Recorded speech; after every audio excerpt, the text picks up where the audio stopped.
CITU ఉమ్మడి రాష్ట్ర వ్యవస్థాపక అధ్యక్షులు మాజీ ఎమ్మెల్యే పర్సా సత్యనారాయణ కార్మిక వర్గానికి అందించిన సేవలు ఎనలేనివని సిఐటియు జిల్లా ప్రధాన కార్యదర్శి డిఎన్విడి ప్రసాద్ అన్నారు. సిఐటియు జిల్లా కార్యాలయం అల్లూరు సత్యనారాయణ భవనంలో పర్సా సత్యనారాయణ 11వ వర్ధంతి సందర్భంగా ఆయన చిత్రపటానికి సంఘం జిల్లా అధ్యక్షులు ఆర్ లింగరాజు పూలమాలలు వేసి ఘనంగా నివాళులర్పించారు. ఈ సందర్భంగా ప్రసాద్ మాట్లాడుతూ సాధారణ బొగ్గుగని కార్మికుడిగా జీవితాన్ని ప్రారంభించిన పర్సా సత్యనారాయణ కార్మిక వర్గ పోరాటాలు వీరోచితంగా నిర్వహించారని, వందలాది మంది కార్మిక నాయకులను గుర్తించి తయారు చేసిన నిర్మాణ దక్షుడని కొనియాడారు. పాల్వంచ శాసనసభ్యులుగా ప్రజా ప్రతినిధిగా తుది వరకు ఆదర్శనీయమైన జీవితాన్ని గడపడం ద్వారా పర్సా కార్మిక నాయకులందరికీ ఆదర్శంగా నిలిచారని అన్నారు. 11 ఏళ్ల క్రితం ఏలూరులోనే ఆయన తన సొంత కుమార్తె నివాసంలోనే కన్నుమూశారని గుర్తు చేశారు.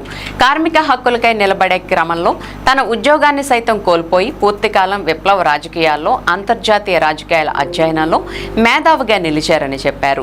ప్రపంచ మ్యాప్పై అన్ని దేశాల వివరాలను అనర్గళంగా విశ్లేషిస్తూ ఉపన్యాసాలు చెప్పేవారని అన్నారు. పర్సా పోరాటాల నడిపిన ఖమ్మం జిల్లా కొత్తగూడెంలో నేడు స్తూప ఆవిష్కరణ ఘనంగా జరుగుతుందని తెలిపారు. కార్యక్రమంలో రైతు సంఘం జిల్లా కార్యదర్శి కె శ్రీనివాస్, ఆర్టీసీ ఎస్డబ్ల్యూఎఫ్ రాష్ట్ర అధ్యక్షులు సిహెచ్ సుందరయ్య, యూటీఎఫ్ నాయకులు ఎండి చక్రియ, సిఐటియు నాయకులు నారపల్లి రమణారావు, వివిఎన్ ప్రసాద్, మంచెల్ల ఇస్సాకు, పంపన రవికుమార్, అంగులూరి జాన్బాబు, శ్రీనివాస్, సీతయ్య, అబీబా తదితరులు పాల్గొన్నారు.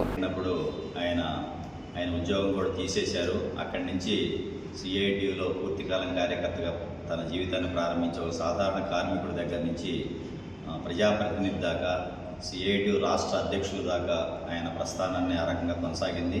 జీవితాంతం కూడా చాలా సాధారణ జీవితం గడిపాడు. ఆయనకు వచ్చే అలవెన్స్ కూడా చివరిదగ్గడం అనేది చాలా గొప్ప విషయం. మరి ప్రజాప్రతినిధిగా కూడా చాలా విశేషమైన కృషి చేశారు.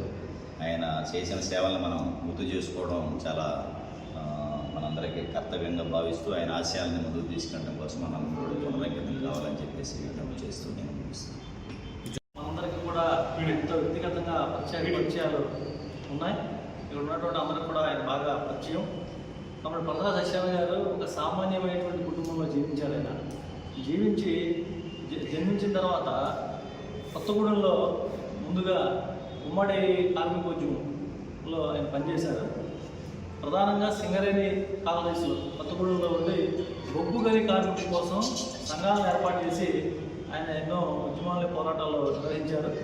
అంత విశేషమైనటువంటి చరిత్ర ఉన్నది ఆయనకి.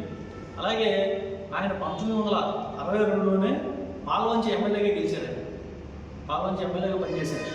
మరి ఒక ఎమ్మెల్యేగా పనిచేసి కూడా తర్వాత కాలంలో ఆయన సిఐటియు చరిత్ర ఉన్నది. మరి అంత గొప్ప వ్యక్తి గత 11 సంవత్సరాల క్రితం చనిపోయినప్పటికీ ఇప్పటికీ మనం స్మరించుకున్నాం. ఆయన ఏ లక్ష్యం కోసం అయితే ఈ భారతదేశంలో సమసమాజం తీసుకురావాలనేటువంటి ఒక లక్ష్యంతో, ఆశయంతో ఆయన జీవిత చివరి దశ వరకు కూడా కృషి చేశారు. మరి అటువంటి కామ్రేడ్ వర్ధంతి సందర్భంగా మనందరం కూడా స్మరించుకోవడం అనేటువంటిది మన యొక్క బాధ్యత. ఆయన ఏదైతే ఆశయాలను ముందుంచారో ఆ ఆశయాలను కొనసాగించడం, ముందుకు తీసుకెళ్ళడం ఆయనకి ఇచ్చేటువంటి ఘనమైనటువంటి నివాళులని చెప్పి తెలియజేస్తూ నేను ముగిస్తున్నాను. ఇప్పుడు లింగరాజు గారు దశలు మాట